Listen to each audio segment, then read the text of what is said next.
Hey everyone, thanks for checking us out. In this video or video series, whatever it ends up as, we're going to be pulling this motor out, talking about why it had to come out and putting it back in. We're going to do super fast forward. I just let the cameras roll while I did it. Put some captions in there to hopefully help you if you're working on your own project, steps that go along with it. And we'll stop and slow down and highlight some of the areas of interest that there was problems with and so on, because every time that you're working on a hot rod you run into things, and so hopefully you enjoy it and hopefully it helps you with your build.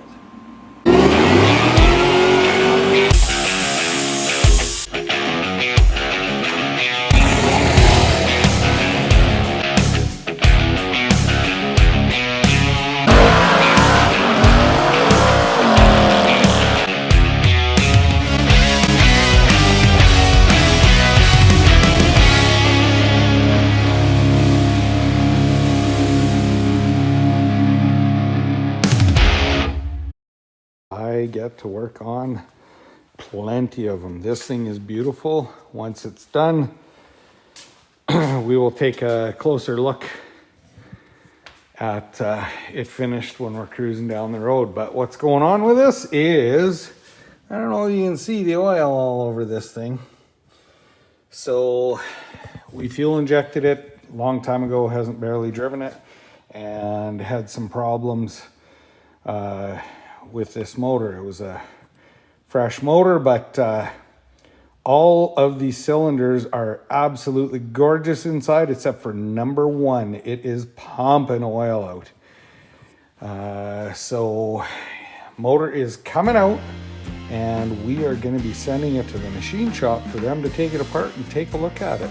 So join me on that journey. But we want to protect the paint. So the last thing we ever want to do is hurt the paint on someone's car.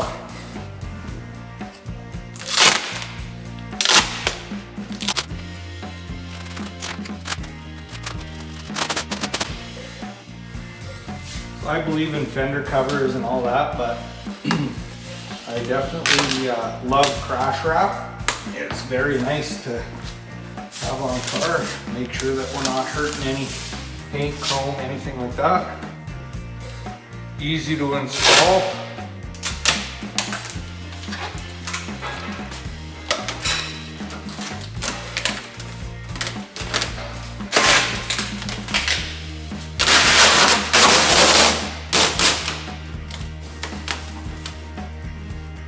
The thing about crash wrap is you can't test drive a car with it on. If you test drive a car with crash wrap on, any loose spots flap in the wind and it wears the paint. Not a good deal. Or if you do, you have to make sure it's tagged on really good.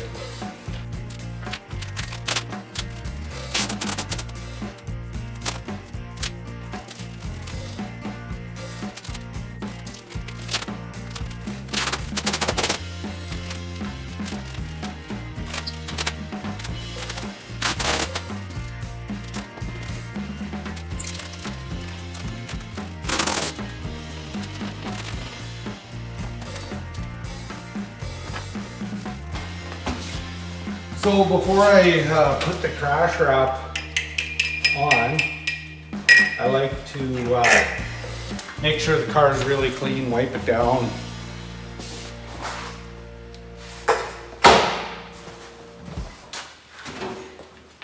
Instant detailer, whatever it takes.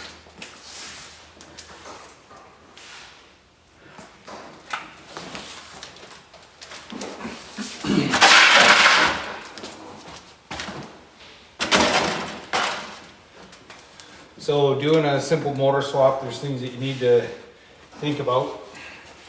And I mean, this thing was put together quite a few years ago. And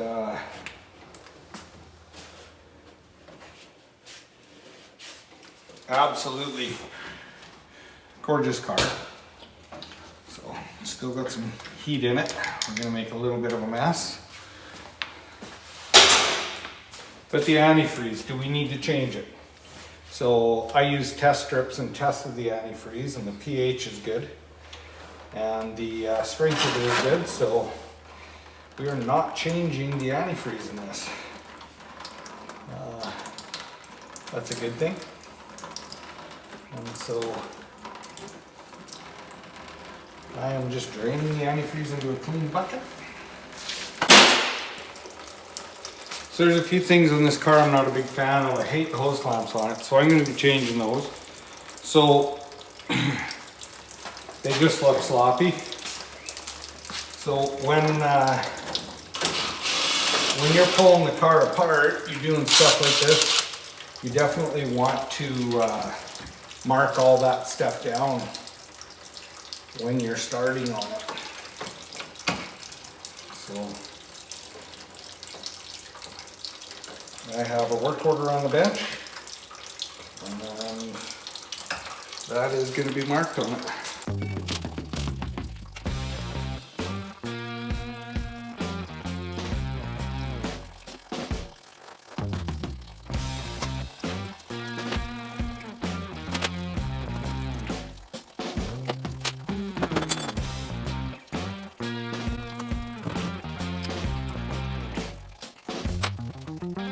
So somebody modified and put a gauge on this, and the gauge was hanging way out front. One of the mods that we're going to be doing to this is trying to hide that gauge a little bit. So I'm going to get it a little different fitting that the gauge fits into, and we'll probably be putting it down here. Yeah, definitely not my favorite how this turned out.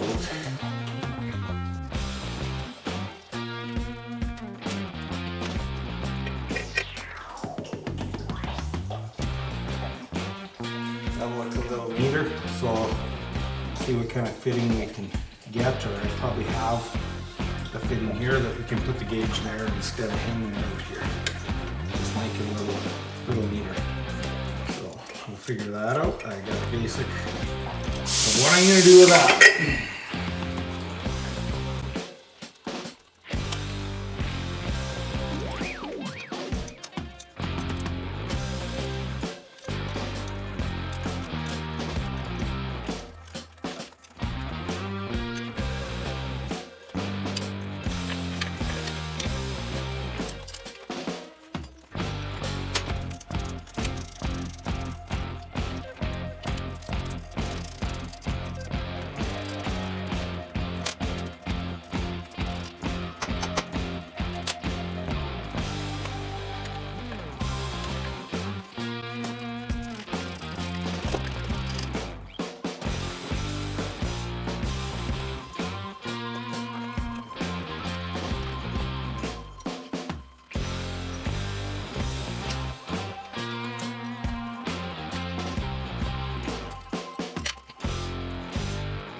So even though this motor is coming apart,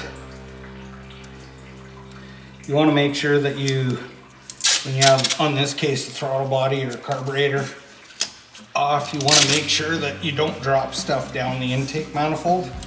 That sucks. And yeah, we're working above all this stuff, so easy to drop stuff.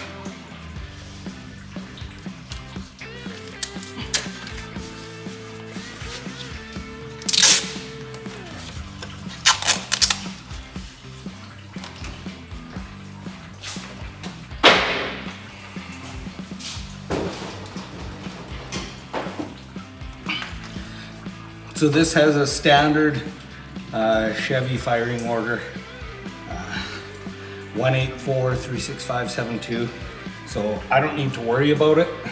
I know number one is this front corner here, and the Holley Hyper Spark distributor kit comes with a cover that puts it on. I have the balancer marked at top dead center. So when we go to put this back together, number one, top dead center, compression, and then we just drop the distributor in, use the tool to line it up, and the timing will be set. We'll definitely double check it, but yeah. Now it looks like we're gonna need to put some wires on this thing. I should have been wearing gloves because it is a slimy mess. So I'm not gonna want to reuse those.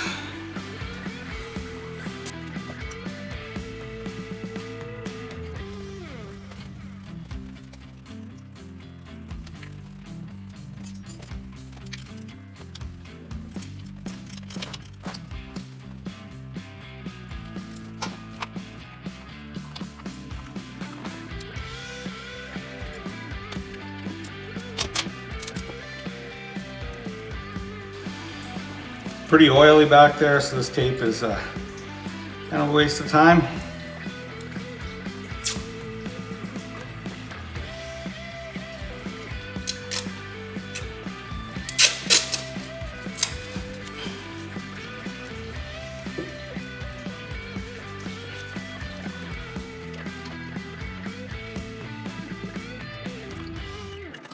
Old belt-driven fans. I prefer to actually leave the belts tight and everything to get the bolts broke loose. And then after everything is broken loose,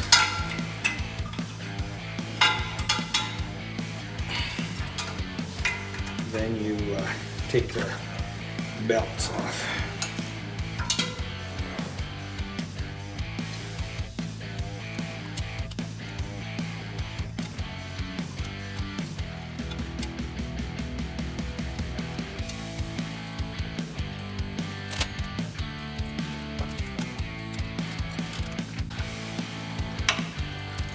This has got an adjuster on it with right and left hand threads, so you gotta crack the nuts loose at the same time. I'll show it to you after I get it off. Then what I do is I count the turns on the nut. The belt wasn't squealing, there's no complaint, there was nothing, so it's pretty easy. So half, one, half, two, half, three.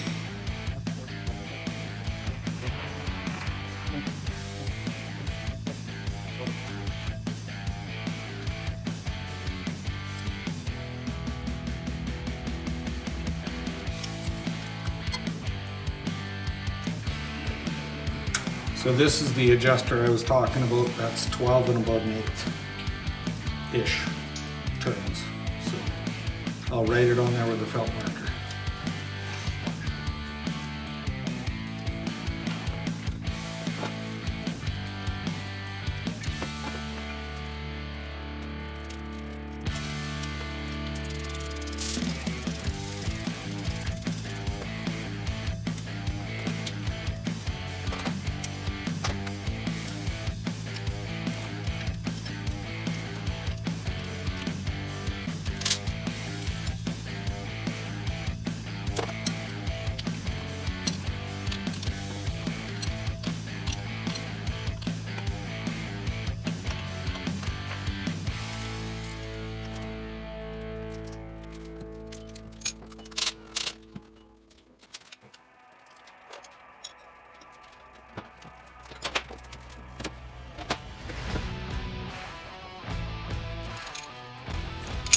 So still more upstairs stuff needs to be done, but we're gonna go below, get the bottom stuff off the rad, and then we'll do a bunch of stuff down there, and then we will come back up here and pull the rad and so on.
Thank you so much for watching the first part of yanking out a small block, and we're going to get to putting a new one in and talk about all the hurdles that we have. So please join us for the second part of this.